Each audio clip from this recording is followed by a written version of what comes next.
Hi Mark, this is Nancy. I'm going to start my reading.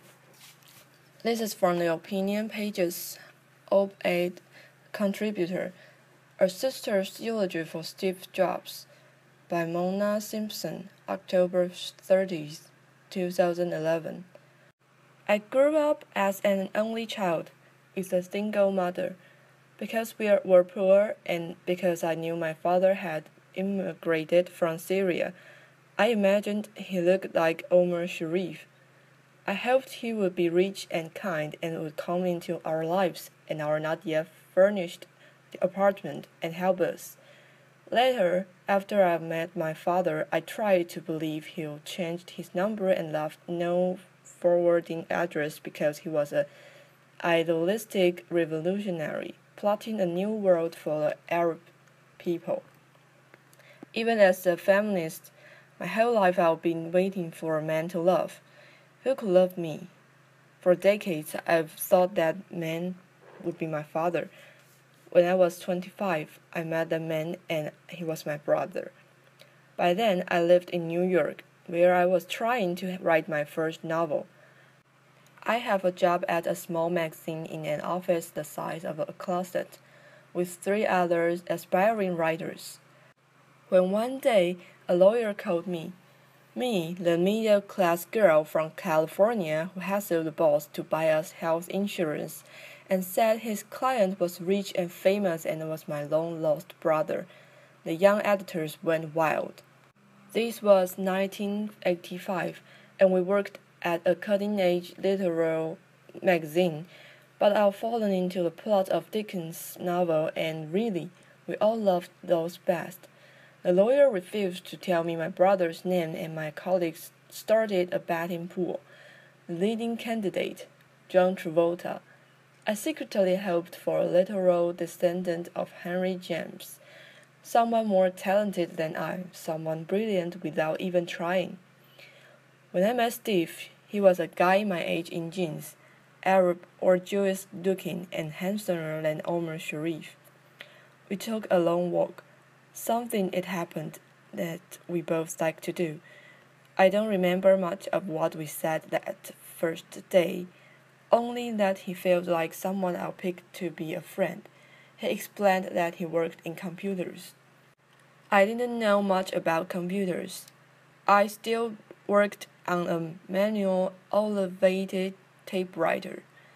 I told Steve I recently considered my first purchase of a computer, something called the Chromatico. Steve told me it was a good thing if I waited. He said he was making something that was going to be insanely beautiful.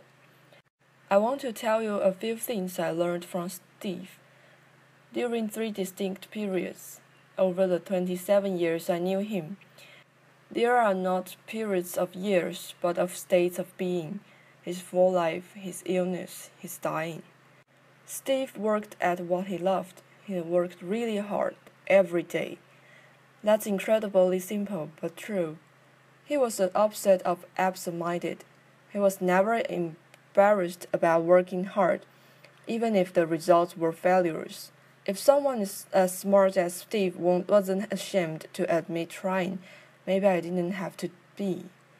When he got kicked out of Apple, things were painful. He told me about a dinner at which 500 Silicon Valley leaders met the then-sitting president. Steve hadn't been invited. He was hurt, but he still went to work at Next every single day. Novelty was not Steve's highest value. Beauty was. For an innovator, Steve was remarkably loyal. If he loved a shirt, he'll order 10 or 100 of them. In a Palo Alto house, there are probably enough black cotton turtlenecks for everyone in this church. He didn't favor chants or gimmicks. He liked people his own age. His philosophy of aesthetics reminds me of a quote that went something like this. Fashion is what seems beauty now but looks ugly later. Art can be ugly at first, but it becomes beautiful later. Steve always aspired to make beautiful later. He was willing to be misunderstood. Uninvited to the ball, he drove the third or fourth iteration of his same black sports car to Next, where he and his team were quietly inventing the platform on which Tim Berners-Lee would write the program for the World Wide Web. Steve was like a girl in the amount of time he spent talking about love. Love was his supreme virtue, his god of gods. He tracked and worried about the romantic lives of the people working with him. Whenever he saw a man he thought a woman might find dashing, he called out, "Hey, are you single? Do you want to come to dinner with my sister?" I remember the day he phoned, the day he met Lorraine. "There's the beautiful woman and she's really smart and she has this dog and I'm going to marry her." When Reed was born, he began gushing and never stopped. He was a physical dad with each of his children. He fretted over Lisa's boyfriends and Erin's travel and skirt dance and Eve's safety around the horses she adored. None of us who attended Reed's graduation party will ever forget the scene of Reed and Steve slow dancing. His abiding love for Lorraine sustained him. He believed that love happened all the time, everywhere. In that most important way, Steve was never ironic, never cynical, never pessimistic. I try to learn from that still. Steve had been successful at a young age, and he felt that had isolated him.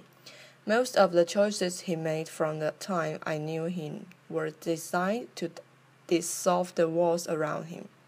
A middle-class boy from Los Altos, he fell in love with a middle-class girl from New Jersey. It was important to both of them to raise Lisa, Reed, Erin, and Eve as grounded, normal children. Their house didn't intimidate with art or polish.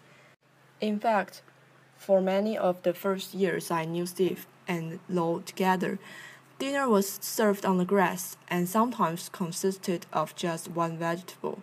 Lots of that one vegetable, but one, broccoli, in season, simply prepared, with just the right recently snipped herb.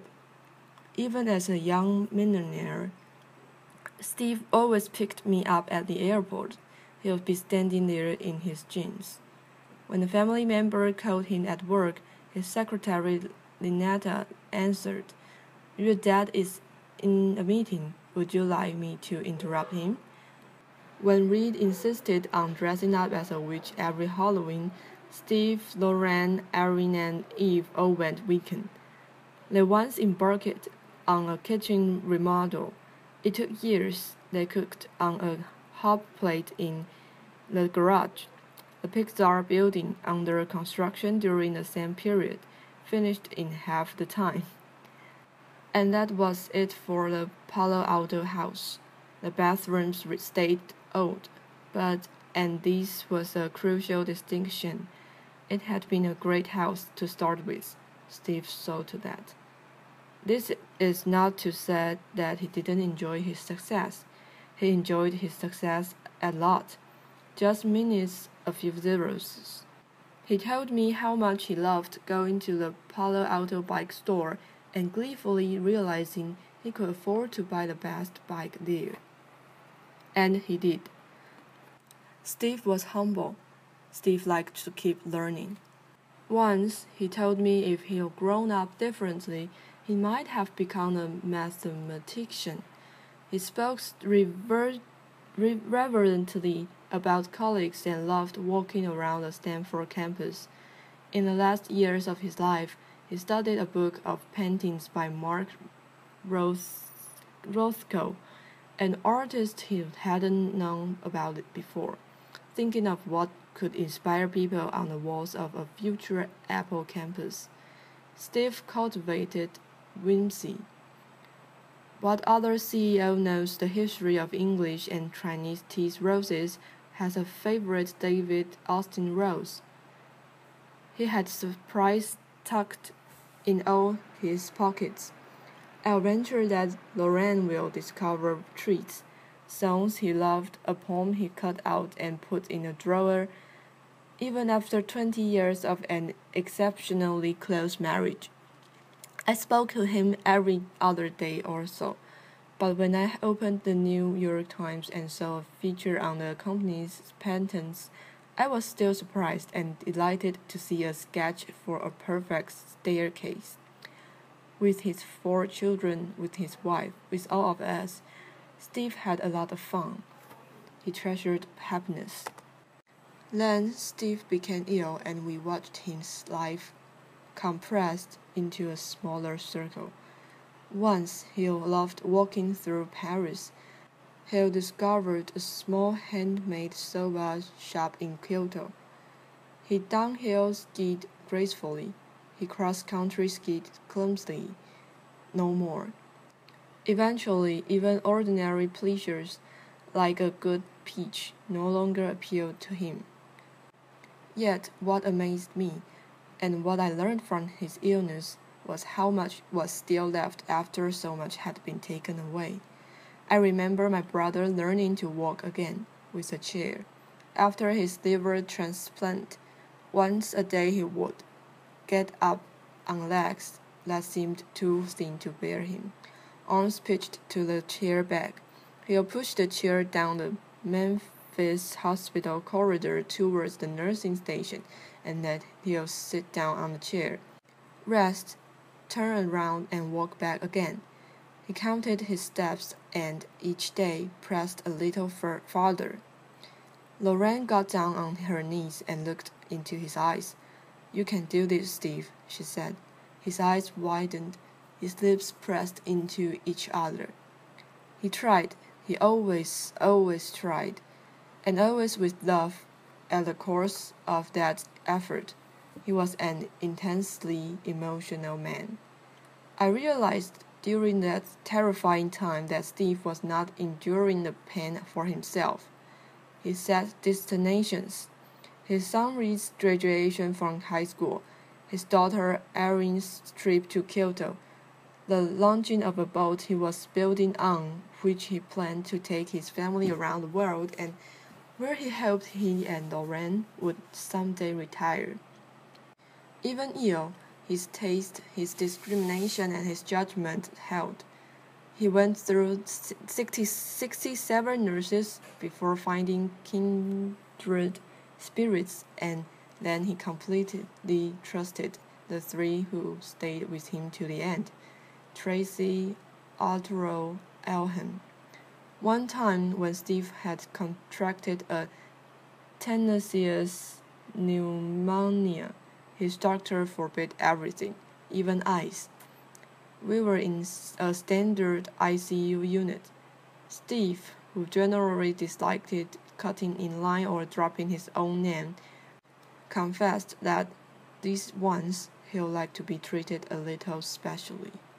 I told him, "Steve, this is special treatment."